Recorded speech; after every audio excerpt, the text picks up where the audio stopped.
Our resident dingleberries have independently decided to shit on The Bride, a reimagining of the film The Bride of Frankenstein.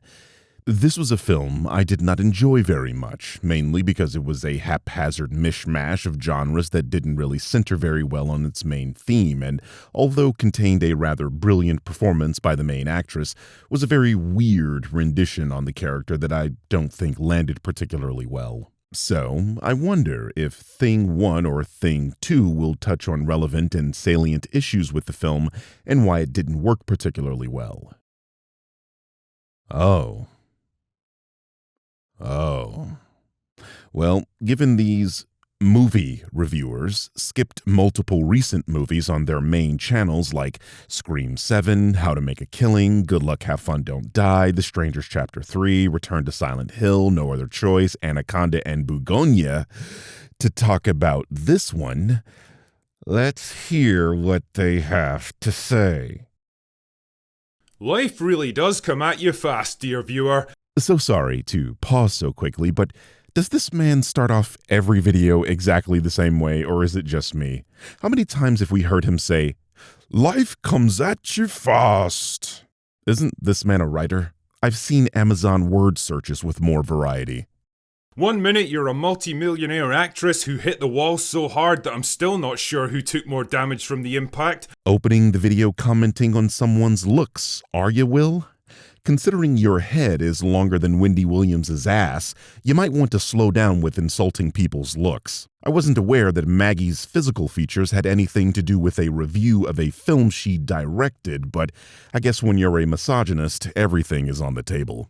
I just find it weird that when I give you people your own medicine, your sycophants get upset with me, claiming ad hominem.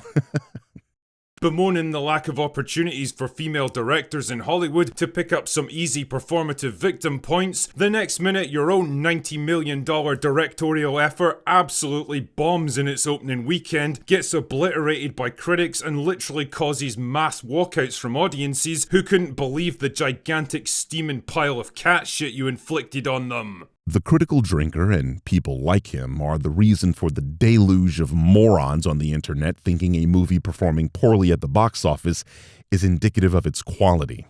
If I've said it once, I've said it a million times. There are many films that initially performed poorly at the box office, but later found footing with an audience and became a cult classic. Ghost in the Shell released in 1995 to $10 million in global sales. It was widely seen as a financial failure due to making an eighth of the revenue of Akira. It wasn't until the film released on home video that it garnered a cult following and is today considered one of the greatest pieces of science fiction of all time and inspired the creation of numerous sci-fi properties, including The Matrix.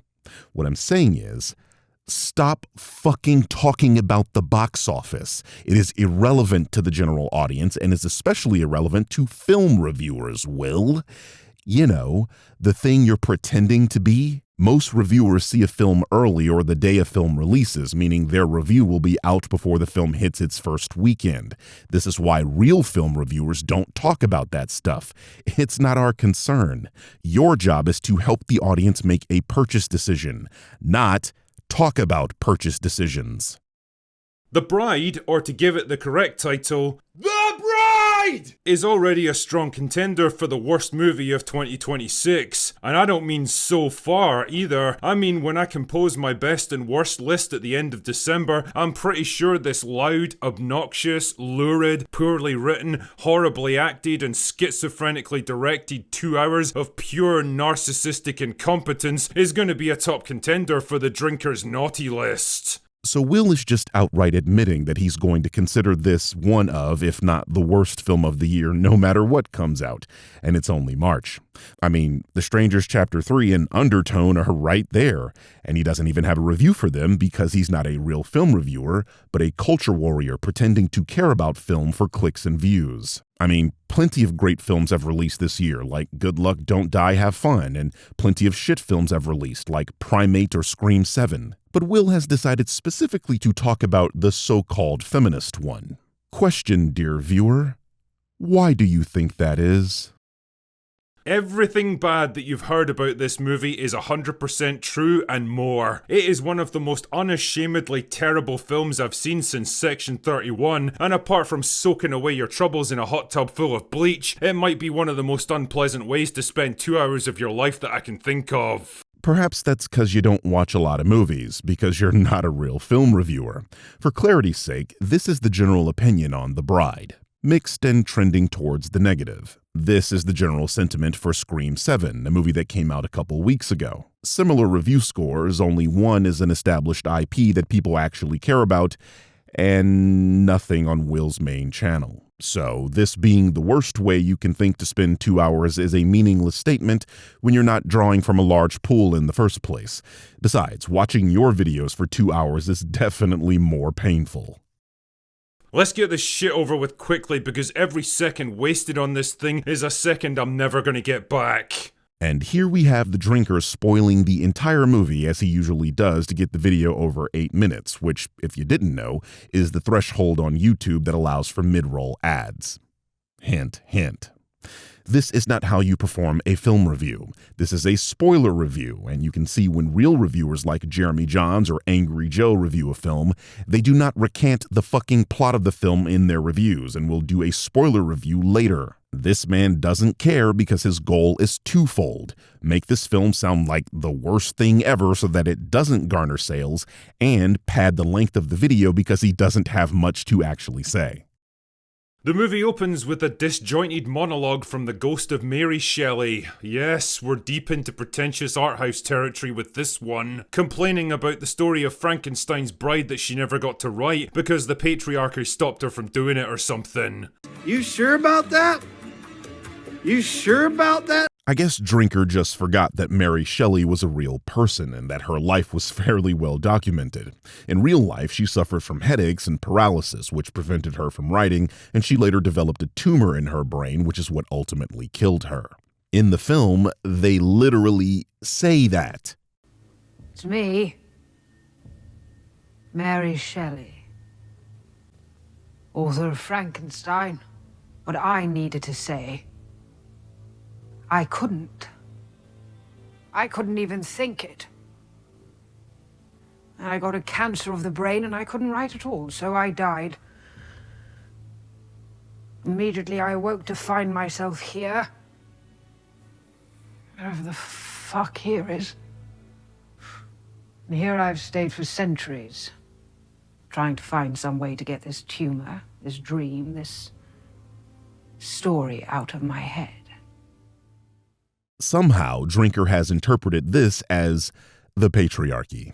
Complaining about the story of Frankenstein's bride that she never got to write because the patriarchy stopped her from doing it or something. You sure about that?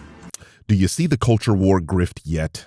Blatantly lying about a movie to make it appear worse than it is. And it's funny because you don't have to do that, given people don't even really like this thing. So naturally she does the sensible thing and projects her ghost into 1930s Chicago, where she forcibly takes over the body of a woman named Ida and immediately starts spouting more incomprehensible bullshit than a third-wave feminist speaker. I don't know. Those feminists make a whole lot more sense than you do and are far less emotional, ironically enough. I'd rather listen to Anita Sarkeesian because her grifting was actually funny. All of these ads are just using women's bodies to appeal to geeks and gamers. People that look like this. Oh my God!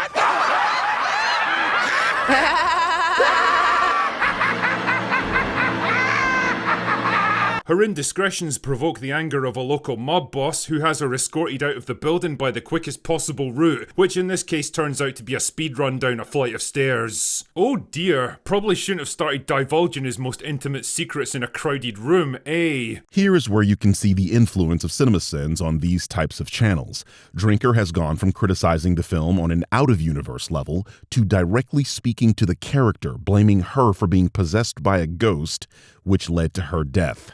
Unlike CinemaSins, however, there is a clear disdain here as Drinker is taking pleasure in a woman being killed by two men for, and I'm pausing for effect here, unintentionally telling the truth about a mob boss. He's criticizing the character for being unable to control her own body and justifying her murder at the same time. And when I call him a misogynist, you all look at me sideways. Meanwhile, Frankenstein's monster shows up at the offices of a local scientist who it turns out was a fan of Frankenstein's work and has published a number of papers on the subject of reanimating the dead, which turns out to be just what he's looking for, because just like in the original book, he's looking for a female companion to ease his loneliness, if you catch my drift. Oh, you dirty monster, you. I mean, I'm not entirely sure why it's taken him over 100 years to reach this conclusion, but whatever, let's just not think about that. You're not sure why an immortal who is constantly shunned, attacked, and misunderstood would eventually get lonely and seek out someone like him, only the person who knew how to make someone like him is long dead? Well, that's probably because you're a moron, Will. Ever thought of that? He's surprised to find that the scientist in question is a woman who published under a man's name because the patriarchy forced her to do it, even though by the late 1930s a number of female scientists had already achieved widespread recognition, but let's not worry about that when the movie has a message to get across. Okay, a couple things here. First, I love that Drinker has used Google's AI here, because this should shut up his dick writers when I do the same thing to him. I mean, the difference is that I write my own scripts and simply use these as visual aids because these are videos, but I digress. The second thing is that this is another lie about the movie, as the film doesn't say Cornelia uses a man's name to publish her books. It's implied that Frankenstein's monster believes Cornelia is a man, given the fact that it's 1932, but the reason he thinks that is because Cornelia is a doctor. It has nothing to do with her writing and everything to do with her being a physician. And according to this study, 4.4% of all physicians in 1930s United States were females, making it an extremely rare occurrence, hence the monster's assumption. Failed culture warring yet again, Mr. Jordan. Pretty soon, Ida's been jolted with electricity and reanimated, complete with the possessed ghost of Mary Shelley on board, and Frank goes to work trying to seduce her, but she's like, nah, it'll be fine, and decides to hit a local nightclub instead. Not a dance hall, mind you, or a jazz bar, or a fucking jitterbug aquarium, but a straight up nightclub that looks like it came straight out of 2026, complete with strobe lighting and modern day dance music. That doesn't make sense. Just go with it. This was one of those things that didn't work for me, but given we're talking about an alternate world where we're able to reanimate corpses, I don't think it's that worthy of a criticism and was clearly a stylistic choice. I mean, the main character is being animated by the ghost of a person who wrote the story featuring the monster that exists in the main character's actual world. Huh? What I'm saying is, the somewhat modern nightclub is the least of this film's issues, but both Drinker and Nerdrotic believe this is something worth mentioning because that runtime ain't gonna pad itself. So the story devolves into a kind of Bonnie and Clyde situation after that, with Frank and the bride going on the run across the country, where they start to actually fall in love with each other, pursued by the police and the mob boss who saw the photo of the nightclub fight and is a little bit surprised to find that Ida's still alive. And while all this is happening, the oppressed women of Chicago start to rise up against the patriarchy, inspired by a speech the bride gave at a fancy cocktail party during a standoff with the police. Oh man, it's like a shitty knockoff of Joker. Due to his utter disdain for anything feminist related, Drinker misses the actual criticism of this part of the film, and that's the feminist uprising just kind of goes nowhere. It's a plot thread that is left hanging by the end of the film, as they show us a single scene of the women copying the bride, and then literally nothing after that. But see, that would take actually engaging with the film as a film, and Will just saw women fighting back, so his eyes got all puffy. Eventually, both parties track them down to a drive-in movie theater where Frank gets killed in the crossfire, so the bride takes his body to Science Lady to reanimate him. But she's like, nah, it'll be fine. But then the mob guys break in and shoot the bride, but that's okay because Mary Shelley's ghost decides to step in and possesses Science Lady this time, so she can bring them both back to life and live happily ever after. I'm somewhat used to the lies that Drinker tells about these movies, but this one hit me like a flashbang. That is not what happened at the end. One of the cops that had been chasing Bonnie and Clyde here was at the scene and pulled rank, which allowed the doctor to reanimate the two zombies. Nowhere, and I mean nowhere in the film, was it shown Mary Shelley was able to possess anyone else. They show a scene of Shelley finishing a poem the two women in the room were recanting, and the way the film is cut makes it look like Shelley gives Cornelia an epiphany, but there was no possession. This dude just makes shit up and gets away with it. It's amazing. Jesus fuck mothering Christ, I have seen a lot of crappy movies in my time, but I don't think I've seen many that were so completely determined to waste such an insane amount of money and talent. Just like the monster it's based around, The Bride feels like a bunch of disjointed and partly decomposed body parts awkwardly stitched together. Part gothic romance, part surrealist comedy, part feminist empowerment fantasy, part period drama, and part experimental art house flick. It's desperately trying to be a bit of everything without understanding how or why these things work, or what it even hopes to achieve by doing any of it. Do my ears deceive me, or did Drinker just admit feminist power fantasies work and that this film doesn't understand why they do? His subreddit ain't gonna like this.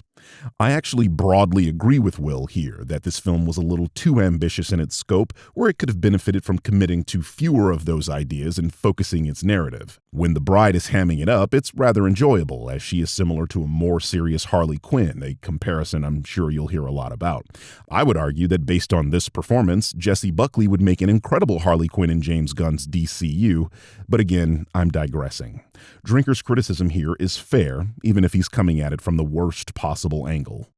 This kind of schizophrenic scattershot approach would have been just fine if this was some micro-budget film school project with a bunch of unknown actors, but let's face it, it's not. This fucking self-indulgent cinematic travesty cost $90 million, and it boasts the kind of cast that would be the envy of most high-level directors. Christian Bale, Peter Skarsgård, Jake Gyllenhaal, and Annette Bening, and it's all for nothing because the script and direction are complete dog shit. I mean, what kind of absolute lunatics signed off on this one, and why are they still employed? This position is anti-art. It suggests that films with this ambitious a scope shouldn't get made at a bigger budget, and I heavily disagree. I may not like this film, but that doesn't mean it shouldn't have been made.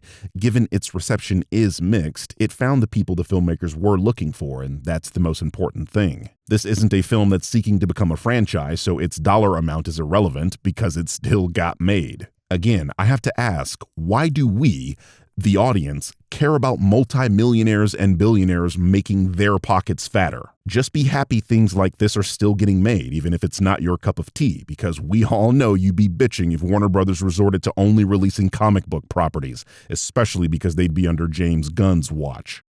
Christian Bale, for example, is a superb actor, but holy fuck, you would never know it from this film. He spends about 90% of his screen time yelling every single line of dialogue at the top of his lungs, like he has no idea what he's supposed to be doing and just decided, screw it, I'm gonna go full with this one. What's with the blatant lies? I mean, you were showing footage of the man delivering lines while not screaming. This is an exaggeration of an exaggeration. The monster gets into a couple fights on screen, and those are the times he's referring to, nowhere near 90% of his scenes. I know, because I fucking saw this movie. I don't understand the need to lie about a movie to make it seem worse. This is one of those films where if you simply told the truth, you might turn people off from watching it. This guy is stuck in permanent culture war mode, so everything has to be the worst thing you've ever seen.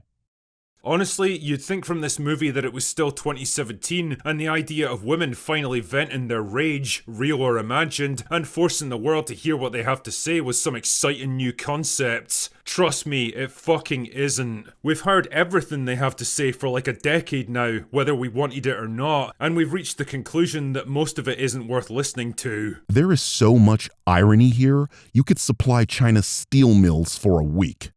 You know, it's actually kind of interesting that we've had two major films based on Mary Shelley's book in the past 6 months. One was a visually sumptuous, poignant, tragic, beautifully written and superbly acted story of ambition, loss, vengeance and hope that treated the source material with respect and reverence. The other was a brash, loud, abrasive, mindless exercise of ego and vanity that shouts in your face without saying anything meaningful and squanders the impressive talent and resources that were lavished on it. One of those projects was written and directed by a man, and the other was The Bride. And if you're looking for an answer to why more female directors don't get a chance in Hollywood, Maggie, you only need to lay eyes on your own creation. Wow. You don't get any more bigoted than that. You know, it's funny how straight white men are able to be individuals. When one of them does something crazy like, I don't know, cut up their entire family and eat them, that somehow doesn't reflect on straight white men and instead the individual person. But when a woman makes a film that fails to accomplish its goals, it reflects on all women directors, which is a strange position because that would imply that the majority of movies that fail and flop should reflect poorly on men, but it never does. Thanks, Will, for the never-ending hypocrisy. Let's move on to Will's pet bichon frisé. What do you get when you have a Hollywood Nepo baby rediscover her fan fiction that she wrote when she was a teenager through the feminist lens of somebody born on third base? That would be The Bride, a film from the daughter of director Steve and screenwriter Naomi who also happens to be the sister of Jake Maggie. I'm reminded of my first video on Asmongold and his subsequent response to that video, where he accused me of attempting to poison the well during my criticism of his position by explaining the history of the claim he made. See, he's trying to poison the well by saying that things are pseudoscientific, saying they're white supremacist, etc. You're not actually attacking the argument. You're not actually attacking anything that's being said. This is precisely what Nerdrotic is doing here. Poisoning the well, where he's trying to paint Maggie Gyllenhaal as talentless and only in the position she's in because of nepotism. Strangely, he will not make that connection for Peter Sarsgaard, Maggie's husband. Maybe because he couldn't find a stupid clip that makes fun of his last name, who knows. In any case, he's talking about an actress that's been in the film industry since 1992, so this weak attempt at calling out nepotism should have been done way back when Gary was breaking into people's homes. Well, hello, beautiful. And you are beautiful. What? See what I mean? Gary and Will's ridiculous fan bases are okay when these ghouls make fun of someone's appearance, but when I shit on them, I'm the bad guy. And again, none of this has anything to do with the film Maggie made. She's not even in her own movie, so what are we doing here besides being pieces of shit for absolutely zero reason? Full disclosure, I was interested in this when it looked like Christian Bale was going to be in something that looked like Frankenstein's monster and The Bride meets Sid and Nancy. But once I saw Maggie complaining about studio interference and the horrible test screenings. Your Grift antenna shot in the air? You saw dollar signs? Your mouth started to water because you don't have much to complain about these days? What happened, Gary? What's wrong, boy? Is there a girl in the well? Combined with the fact that IGN thought the film was too feminist, and the media literacy crowd who really enjoys things like Joker Folie à Deux complaining that all the bad reviews came from misogyny. Who the fuck liked Joker 2? Now I know you'll say anything. And it's hard not to come to the conclusion that it's misogyny that's driving the critique from people like you. I mean, your video literally wouldn't exist otherwise. The title of the video is A Feminist Flop. You don't actually care about this movie as a piece of art. Your goal is to do a victory dance on a film made by a woman that's receiving, at worst, a mixed reception. I mean, look at your channel, Gary. The last actual movie you reviewed was 5 fucking months ago, and of course it was a Disney property. You people are a joke, and somehow your audience hasn't picked up on how you're milking them for money. There were more red flags being raised than San Francisco preparing for a visit from Xi Jinping. And then Warner Brothers, America's dumbest entertainment company, made the biggest mistake of them all, which is pretty consistent with all of their ilk in Hollywood. They actually released the film. And shocking news, it is going to be a catastrophic flop, possibly losing Warner Brothers $90 to $100 million. It's almost like they're reading from the same script, isn't it? What's the point in watching a Critical Drinker video when his pet dog is going to say the same shit, but with better editing? Hell, why do Will's videos do better than Gary's? If there's one positive thing I can say about Nerdrotic, it's that his production quality is pretty nice. You would think with the way these guys play with each other's penises, they would share editors, but I guess Gary ain't the sharing type. And despite all of those red flags, of course my wife still wanted to see it for her birthday. The fact that you're married at all didn't answer why your wife would ignore red flags? And I'm sure she's a lovely person, but come on.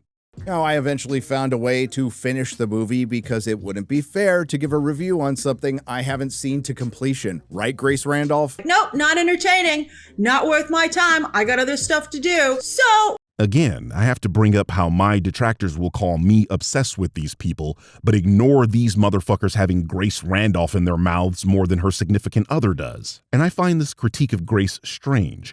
Both you and Will take joy in the fact that people walked out of The Bride, but you're somehow chiding Grace for doing the same to Primate? She's better than me, because I should have walked out of that garbage. Movie was complete ass, but you wouldn't know that because you don't even have a review for it, Nerdrotic. When that movie was in theaters, you were bitching about Kathleen Kennedy for the 6,473,292nd time. And now that I've seen it, despite the fact that it is going to be one of the biggest bombs of the year and one of the more maligned films of the year, the question has to be asked, does it deserve all the hate it's getting? Absolutely. It is a try-hard, pretentious attempt to make a punk rock film that is also part art film, part absurdist comedy, part horror film, part crime drama that tries to be a bit of Sid and Nancy and Bonnie and Clyde, all while stomping you in the face with modern feminist messaging. And isn't it strange that in the last 6 months we've gotten 2 adaptations of a book written by a woman, Frankenstein or the Modern Prometheus? It's pronounced Frankenstein. One directed by a man, Guillermo del Toro's Frankenstein on Netflix, which was brilliant, and the other directed by a woman, Maggie Gyllenhaal. That was an incoherent mess. Seriously, we just watched this video. The Critical Drinker said damn near exactly that, verbatim. Why don't you motherfuckers just do the fusion dance and get this shit over with? And the plot goes something like this. The ghost of Mary Shelley, feeling that she didn't get to write her true version of Frankenstein due to the patriarchy, wants to semi-possess a hooker in 1930s Chicago. Bruh, they are literally saying exactly the same thing, even coming to the same exact incorrect conclusion that Shelley didn't get to write this story due to the patriarchy. That is not what the film said. Listen to it again. I got a cancer of the brain and I couldn't write at all, so I died. Do you hear how she explicitly said she died before she could tell the story?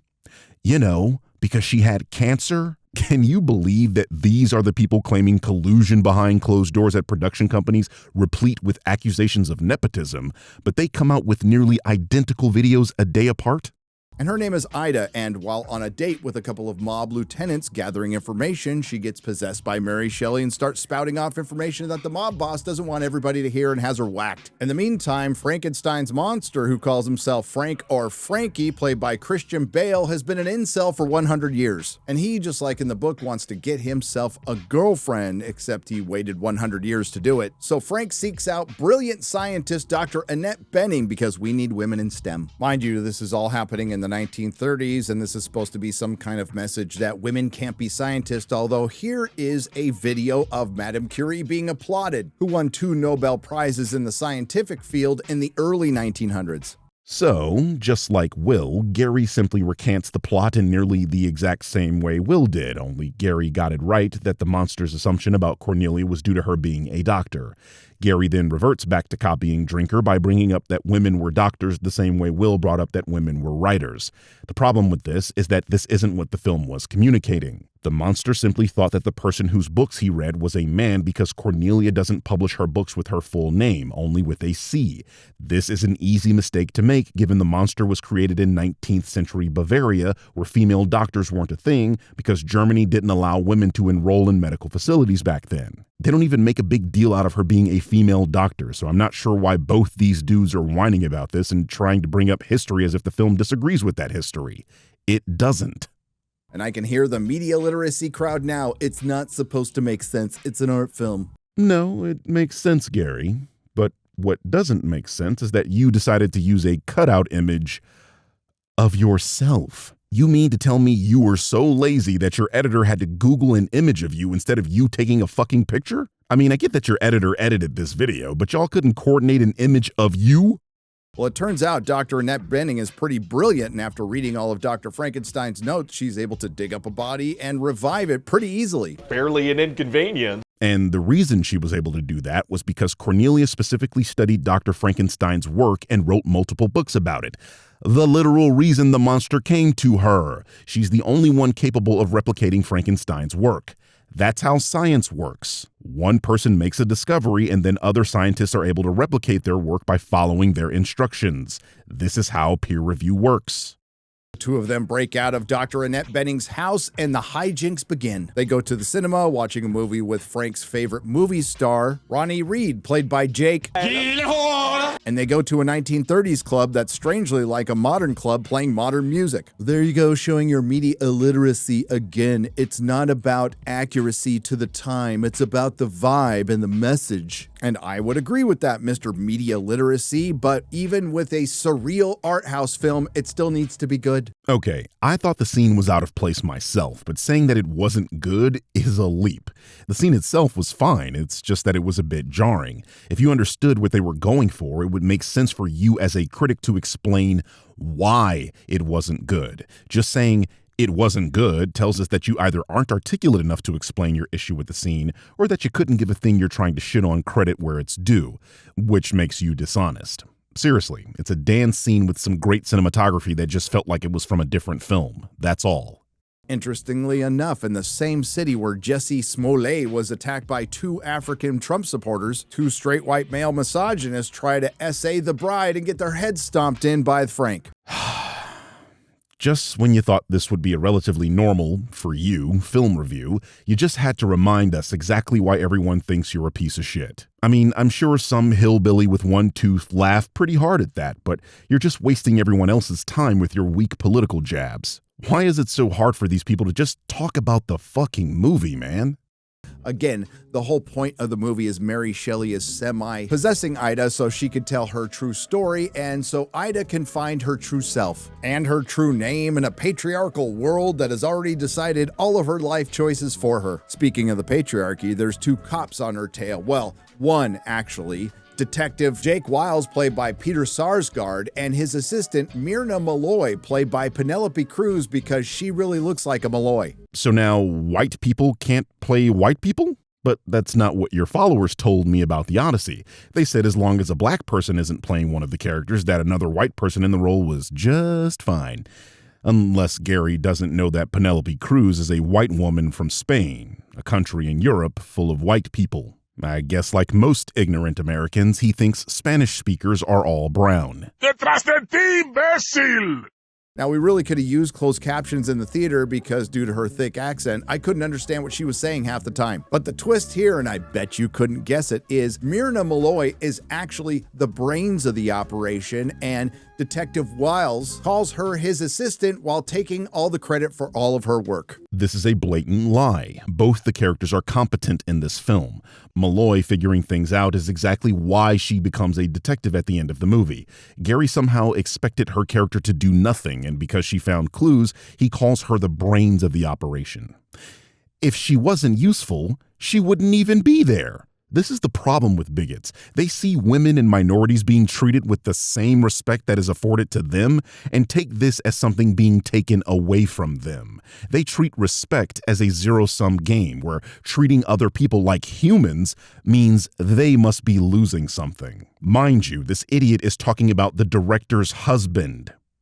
Her husband. Detective Wiles even goes off to flirt with a couple of other male detectives who don't give Myrna Malloy any respect while she does the real detecting, which consists of finding a newspaper clipping of Ronnie Reed, Frank's favorite actor, and although she doesn't know any of this, Myrna Malloy makes the connection that Frank and the bride are running across the country and watching movies and killing cops. Surprise, surprise, another lie. The film explains that Malloy was told someone that fits the monster's description was watching Ronnie Reed movies over and over. A movie theater owner, he says a guy who fits the description kept coming in to see the same Ronnie Reed picture over and over again. Which one? The dubious detective. Well, there's no accounting for taste. I'll say. This is why when she found the newspaper clipping, she was able to deduce the monster's next move. But I guess her accent was a little too thick for you to have caught that, huh, Gary? The bride and Frank find themselves at a party with Ronnie Reed, and Frank expresses his admiration but is quickly dismissed. At this point, I could say the movie was tolerable, and then it devolves into an intersectional feminist fever dream, starting with a random musical number that admittedly got a chuckle out of me when Christian Bale's Frankenstein's monster screamed, "Putting on the Ritz." What part of people dancing is a feminist fever dream? Is there some sort of buzzword quota your handlers have imposed on you, comrade? Blink once for yes, twice for yes. Meanwhile, the mob boss finds out that the bride, Ida, is still alive and wants to have her killed. And Detective Wiles, played by Peter Sarsgaard, feels so bad for being a misogynist, he quits and hands over his badge to Penelope Cruz, keeping in mind that this is in the 1930s. I suppose Gary is trying to invoke realism here, but he forgets that he's talking about a supernatural film where we can bring people back to life with electricity and black goo.